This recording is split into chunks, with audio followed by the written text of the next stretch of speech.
ashuna alang nong bithi afa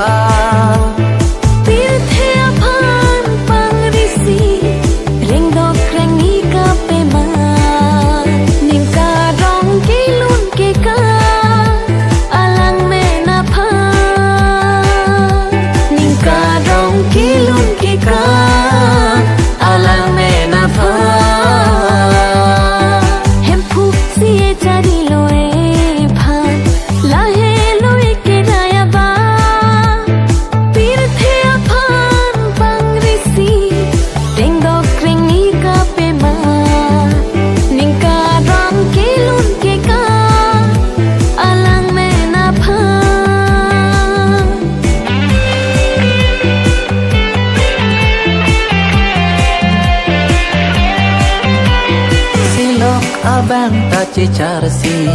asing bikaro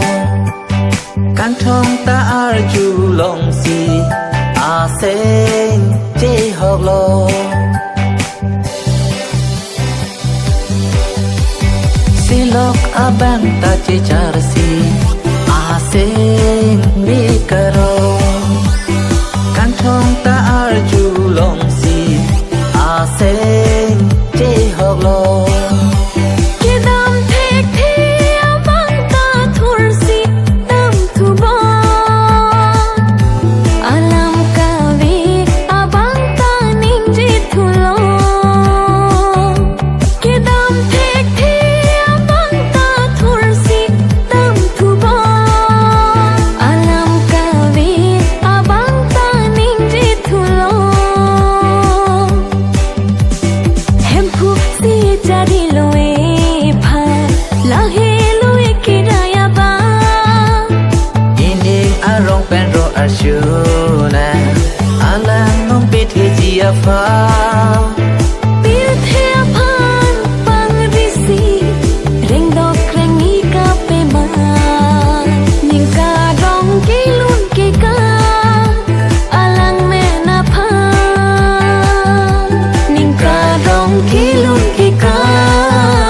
alang me na pha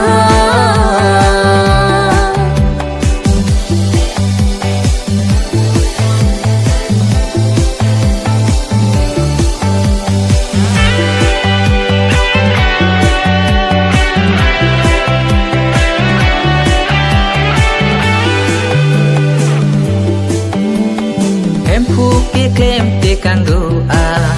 manhu hachina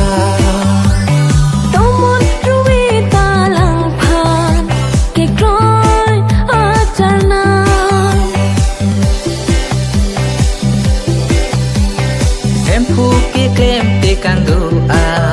manhu hachina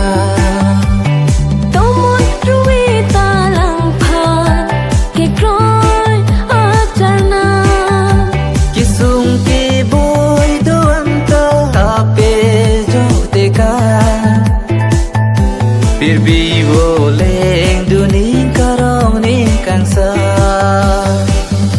kisung ke boy do anta kape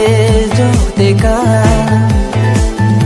bir vivo leng duning karong ning kansa